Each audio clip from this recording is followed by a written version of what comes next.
Hello everyone and welcome back to Uba's Trending Gist, where we break down the stories making waves across Nigeria. Today we are diving into a very hot topic, the accusation that President Tinubu's administration is marginalizing the North. This narrative has been gaining steam, and it recently came to a head at a high-profile event in Kaduna. We've got a clip from Arise News where Governor Uba Sani of Kaduna State was put on the spot about these claims. He came out swinging with a very strong defense, but is his defense a solid knockout, or did he just dodge the real issues? We are going to break it all down. First, let's watch the first part of this intense exchange. So sit back and take a watch. And there seemed to be a lot of discussion around the issue of the North being marginalized by the Tinubu administration. And there were very caustic remarks in that direction, but those remarks had merits, don't they? Let me come to that, because when I come to talk, I want to be specific. Sure. Let's look at this issue. Can we look at these developmental indices one by one? When you talk of marginalization, don't just say well, it's not me talking, it's them No, they're talking. talking. When they talk, you're a journalist, you should interrogate what they say. Number one, here in this country, the Minister of Agriculture of this country is from where? It's from northern Nigeria. The Minister of State for Agriculture is from northern Nigeria. Let me give example of Kaduna, where I come from. Because when you're talking about Nigeria, let's break it down to subnationals. I'm from Kaduna. When I came as a governor, the budget of agriculture was about 1.4 billion. All right, let's pause there. The first thing you notice is Governor Sani's strategy. He immediately rejects the vague, emotional arguments and demands specifics.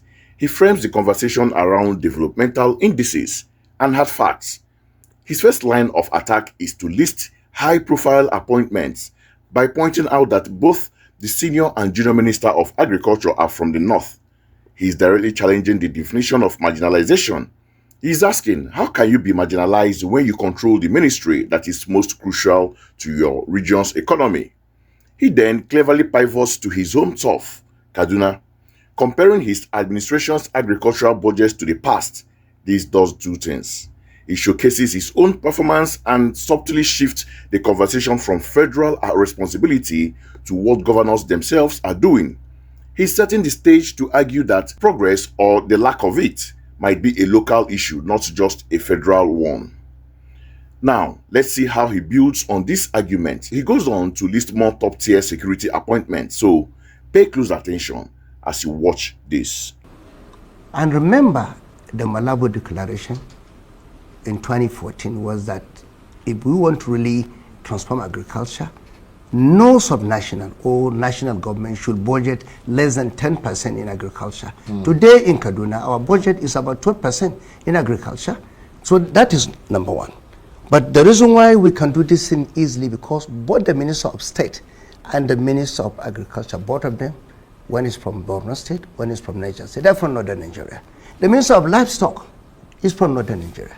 What are the measures when they're talking about human capital development? It's healthcare. The Minister of Health is from where? From Bauchi State. We're talking about insecurity in northern Nigeria. Today, the National Security Advisor is from northern Nigeria. The Minister of Defense is from northern Nigeria. The Minister of State for Defense is from northern Nigeria.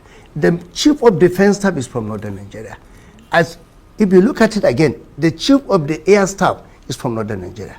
We, as a governor of Kaduna State, today you need to ask me, how do we address the problem of insecurity? When I came to Kaduna, you don't need to tell anyone.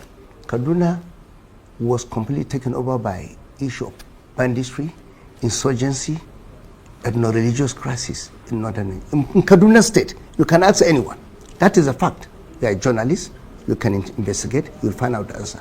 Today, in the last 2 years, we have not experienced one single ethno-religious crisis in Kaduna State. That is not the role of Mr. President.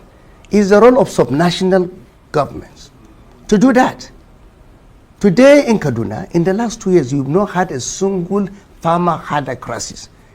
3 weeks ago, I was going to Karo local government to attend a function. I stopped over.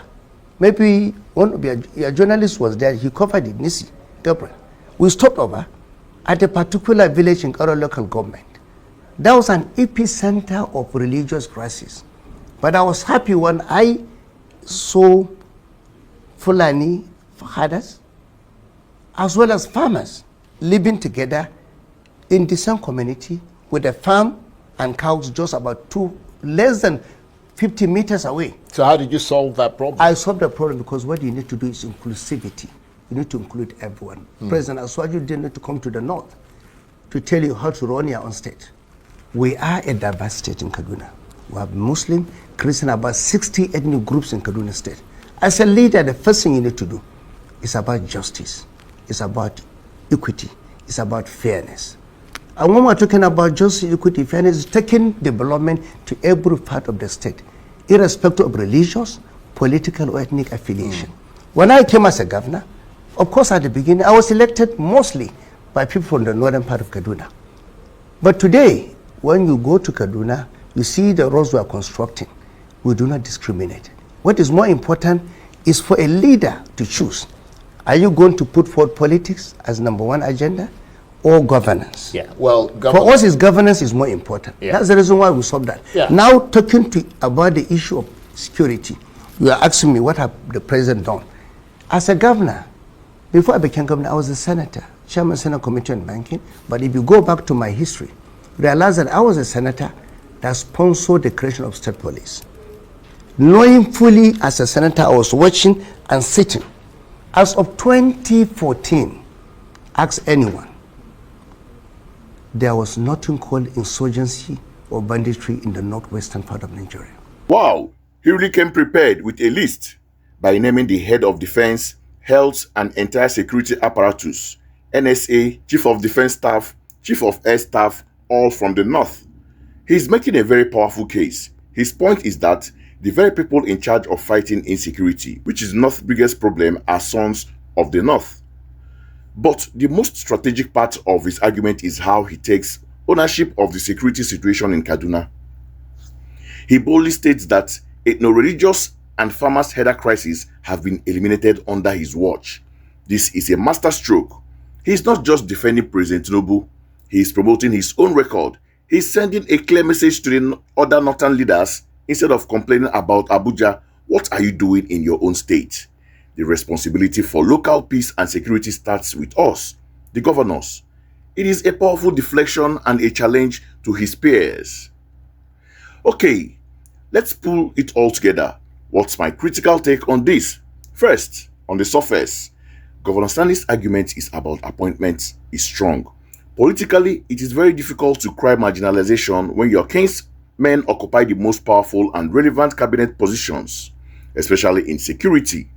He effectively neutralized the simplest version of the marginalization claim. However, this is where we need to dig deeper. Marginalization isn't just about who gets a government car or a ministerial title. It is about the lived reality of the people. The real question is, are these appointments translating into tangible results on the ground? Are we seeing a significant reduction in poverty? Is the federal government launching transformative infrastructure projects in the north?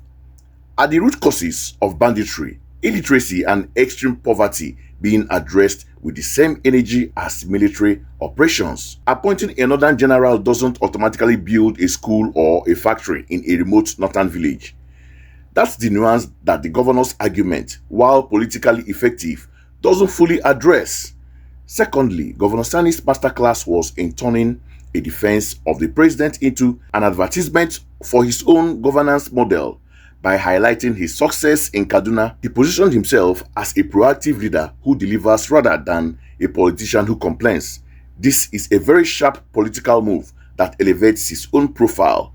He is essentially saying that leadership at the subnational level is the key, and that governors must be held accountable for their own domains. Finally, what's likely happening here is an internal political chess game within the ruling party. The influential figures making these claims are probably feeling left out of the power equation. Governor Sani, by mounting such a robust defense, is clearly signaling his strong alliance with the presidency. This is not just about regional interests, it is about political alignment and positioning for the future. So, in conclusion, while Governor Sani made a compelling case against the claim of marginalization in appointments, The broader debates about real development and economic empowerment in the North is far from over. He skillfully shifted the burden of responsibility to the state governors, challenging them to look inward. But I want to know what you think. Is Governor Uba Sani right? Or do the claims of northern marginalization still have weight despite this high-profile appointment? Drop your thoughts in the comment section below. I would love to read your perspective. And as always, if you found this analysis insightful, please hit that like button, share this video, and subscribe to Uba's Trending Gist. Thank you for watching, and I will see you in the next one.